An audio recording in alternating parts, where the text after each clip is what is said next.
un très bel événement pour nous tous, pour tous les passionnés de deux roues motorisées. 2018 est une année forte en symbole aussi pour la marque Honda, puisque la marque, cette année, fête ses 70 ans d'existence. Donc je pense que pour démarrer cette conférence, rappeler un peu l'histoire de la marque, je pense qu'elle le mérite. 70e anniversaire de Honda, et le futur d'Honda, depuis 70 ans, a toujours été dicté, animé par la recherche de défis et le goût du challenge. Innovation, qualité, esprit d'indépendance, donc voilà les valeurs clés qui guident la marque depuis 70 ans. Et on le doit à notre fondateur, Soichiro Honda. Et pour faire le lien avec l'actualité produit aujourd'hui, je pense qu'il y a un modèle dans l'histoire de la marque Honda, le Cub, qui est vraiment le symbole des 70 ans de la marque.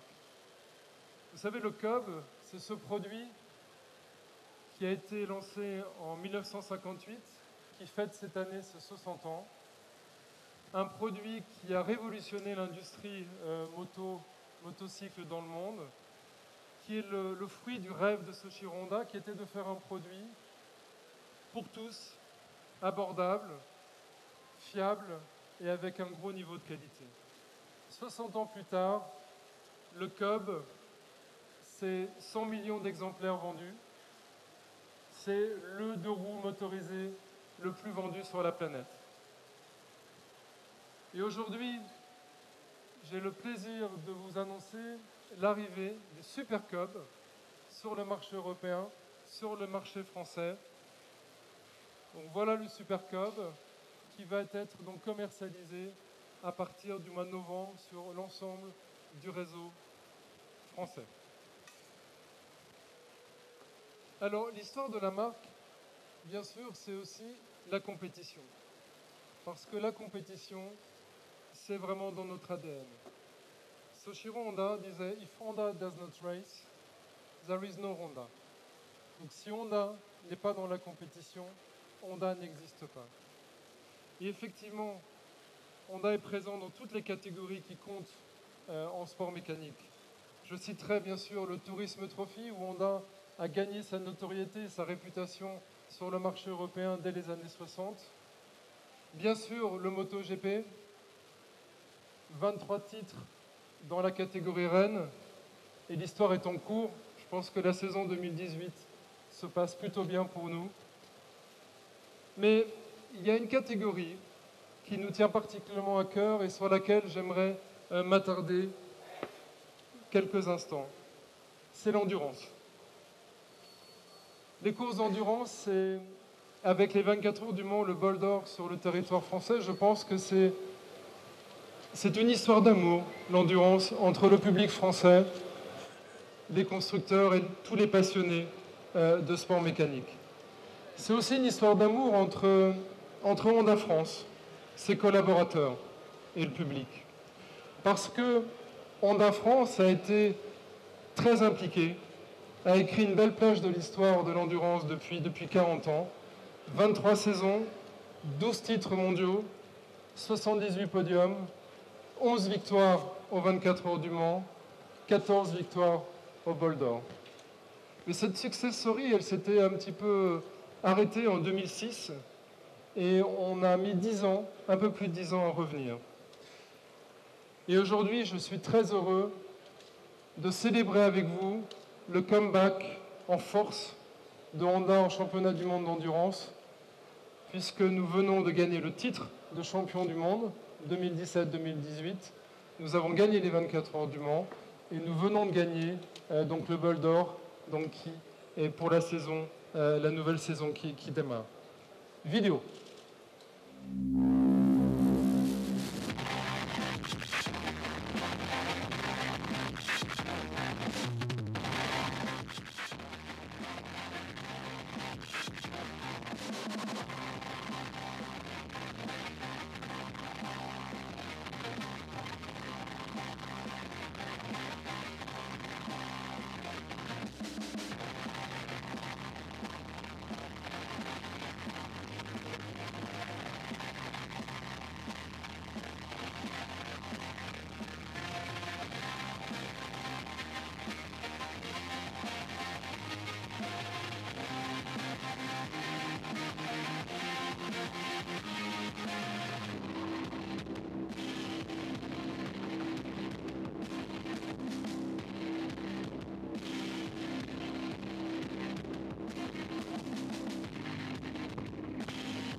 Voilà, we did it, on l'a fait.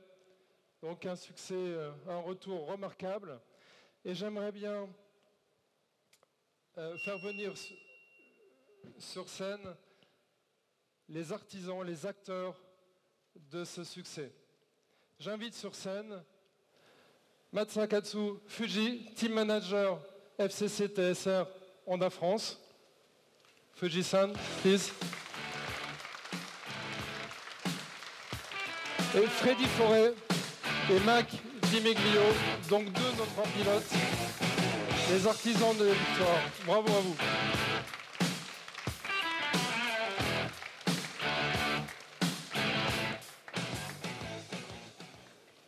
Donc Fuji-san, c'est un team manager de génie.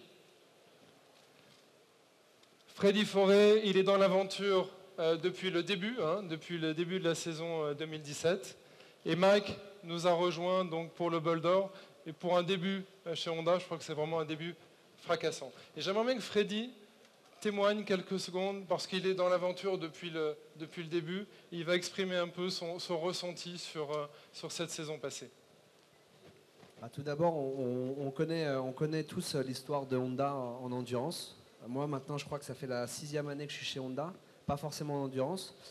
Et voilà, donc l'année dernière, on a eu l'opportunité de travailler ensemble avec Fuji. Par la même occasion, Honda France s'est lié avec le team TSR, donc c'était une super nouvelle pour ma part. Et ensuite, voilà, on connaît l'expérience de Honda France en endurance, on connaît l'expérience de Fuji en endurance aussi. On savait que ça pouvait faire des super résultats. Pour être honnête, pour faire une année parfaite comme celle-ci avec les 24 heures du Mans, le Bol d'Or et le titre de champion du monde, je pense que n'importe quel pilote l'aurait rêvé. Donc on l'a fait et on en est très content. Et j'espère qu'avec Mike, Josh et toute l'équipe, on va essayer de continuer sur la même réussite. Merci Freddy, merci à vous.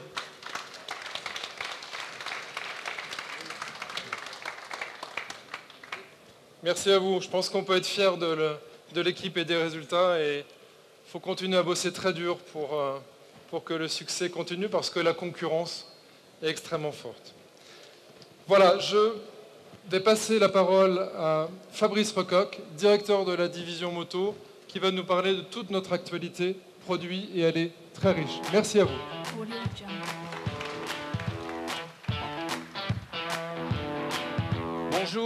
Bonjour à toutes et à tous.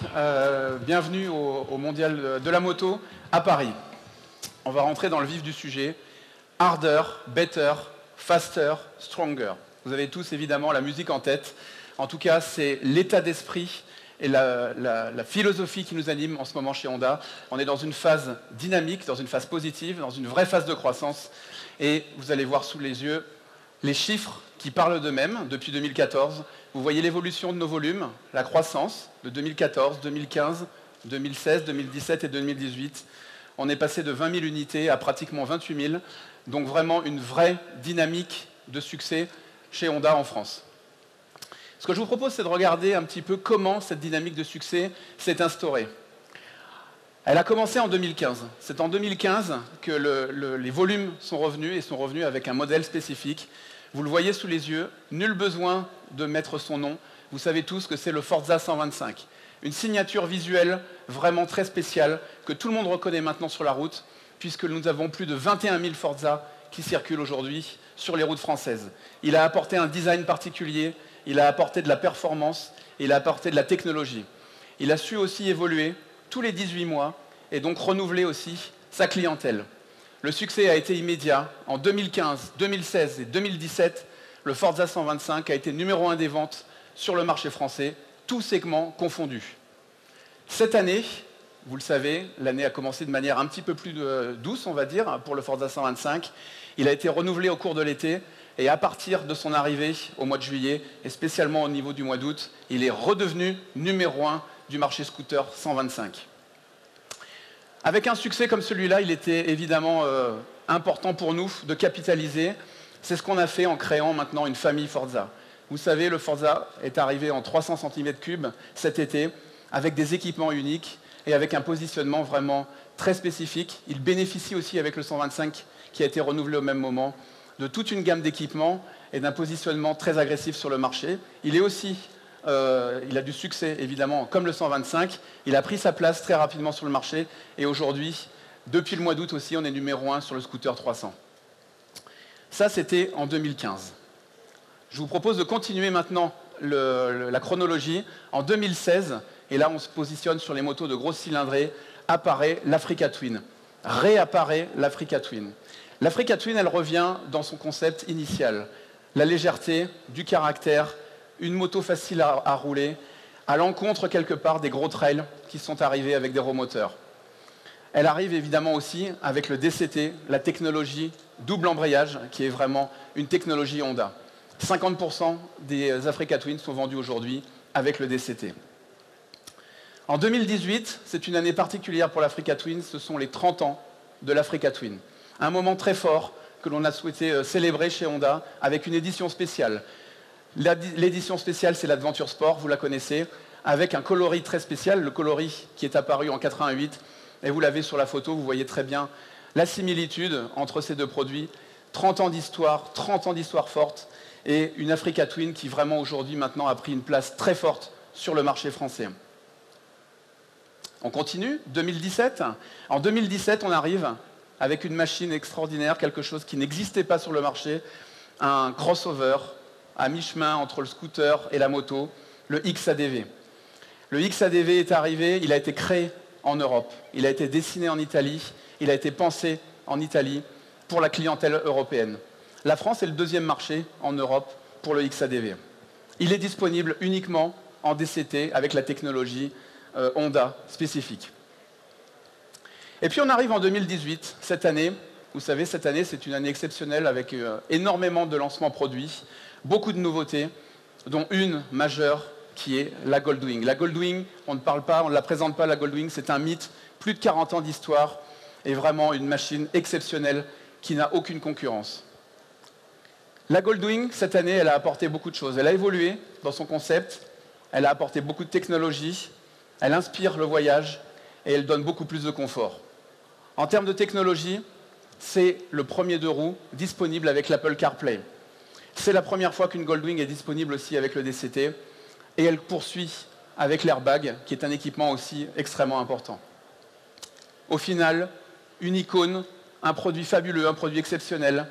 Sachez que la France est le 3e marché mondial pour la Goldwing dans le monde. Donc on est avec une position vraiment très forte. Si on regarde la performance en France, plus de 40 ans de vente de Goldwing, sachez que cette année, nous sommes en marche pour immatriculer plus de 1000 Goldwing et battre le record officiel. 2018 sera la meilleure année de vente de Goldwing de toute l'histoire de la Goldwing en France. On refait la synthèse, 2014-2018, vous pouvez le constater, en 2015, on arrive avec le Forza, 22 000 unités, 2016, avec l'Africa Twin, 23 000. Le XADV nous a permis de franchir une nouvelle étape. Et en 2018, avec la Goldwing, mais pas uniquement avec la Goldwing, avec aussi d'autres produits. Et là, je vais vous parler de quelque chose de complètement nouveau. Vous savez qu'Honda est précurseur. Honda est capable de sortir des nouveaux concepts. Honda est capable de fournir des nouvelles machines sur le marché. Honda est capable de dynamiser le marché. Ce marché, cette année, on le dynamise avec le Neo Sport Café.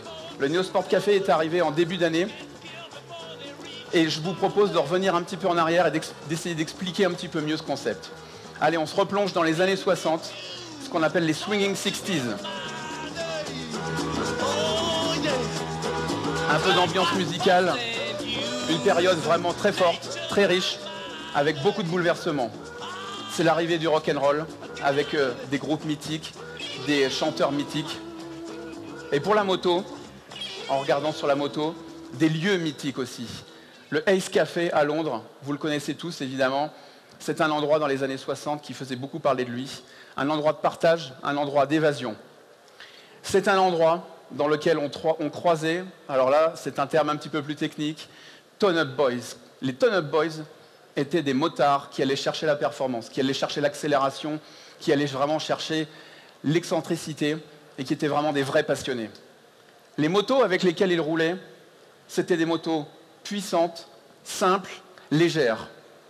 Et au même moment, Honda, dans les années 60, arrive sur le marché européen par l'île de Man avec des succès extraordinaires. Encore aujourd'hui, Honda a fortement marqué l'histoire de l'île de Man et avec 264 victoires, on reste le constructeur numéro 1 sur la performance à l'île de Man. Ça, c'est la partie sportive. Sur la partie produit, nul besoin de présenter cette moto. CB 750 fours, 1969, une révolution. Cette moto, avec le meilleur châssis, le meilleur moteur, a finalement répondu à toutes les demandes et à toutes les recherches de performance, toutes les recherches d'efficacité, et elle a vraiment marqué l'histoire de la moto. Alors vous l'avez bien compris, on parle de café racer. Le café racer est l'origine du Neosport Café. Et si on essayait d'extrapoler une version moderne du Neosport Café et du café racer, on aboutirait à quelque chose qui serait évidemment la CB 1000R. La CB 1000R est le symbole du développement du Neosport Café. Si on regarde un petit peu plus en détail, cette moto, c'est une véritable bête pour moi, avec un look spécifique, avec vraiment un ADN spécifique. Il n'y a pas de superflu. Vous la regardez par exemple sur la partie arrière, la partie moderne, elle a un full LED. Si vous la regardez sur la partie avant, de la même manière, ce qu'on appelle ellipse shape, avec une identité visuelle et une signature lumineuse vraiment spécifique. Les matériaux employés sont des matériaux nobles, de grande qualité, l'aluminium brossé par exemple. Les accessoires et la personnalisation sont développés à l'extrême, notamment sur la version Plus. La notion de puissance ressort directement quand vous regardez cette machine. Le moteur, véritablement mis à nu, brut, simple, dégage une puissance et un caractère vraiment très fort. Vous le savez, c'est un moteur de Fireblade et c'est un moteur très expressif. Le châssis n'est pas en reste, évidemment, avec un châssis particulièrement affûté qui donne un plaisir de conduite vraiment très fort. On peut encore l'optimiser avec des réglages spécifiques et notamment la suspension. Sur la partie moderne, puisque je le rappelle, le Neosport Café est une déclinaison véritablement moderne et technologique du café racer, vous le voyez aussi au niveau du tableau de bord.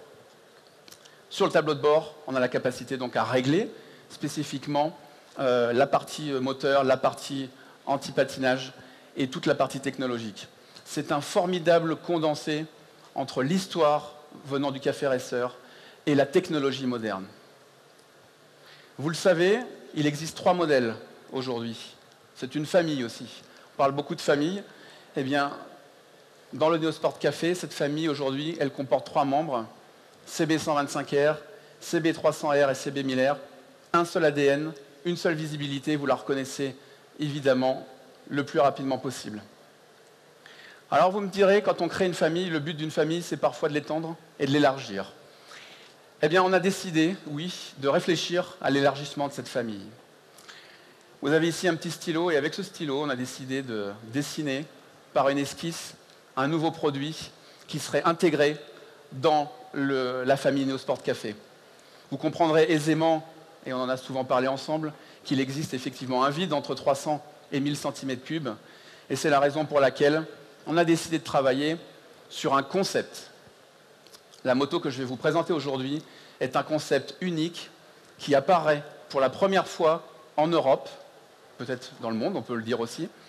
C'est un modèle qui a été fait spécifiquement pour le salon de la moto, pour le mondial de la moto à Paris.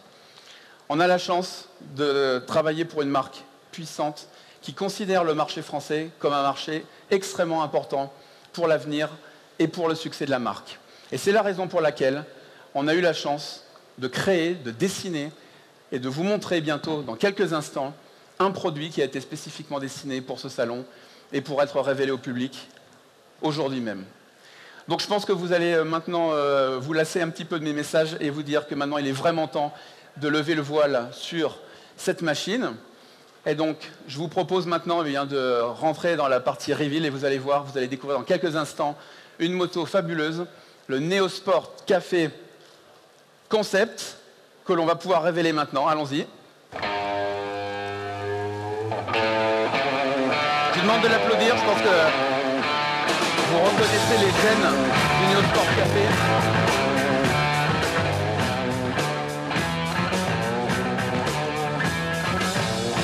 Un nouveau membre de la famille, développé spécifiquement aujourd'hui pour la France. Voilà, Je vous remercie de votre attention.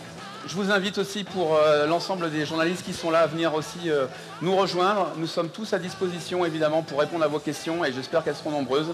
En tout cas, merci de votre attention. Merci.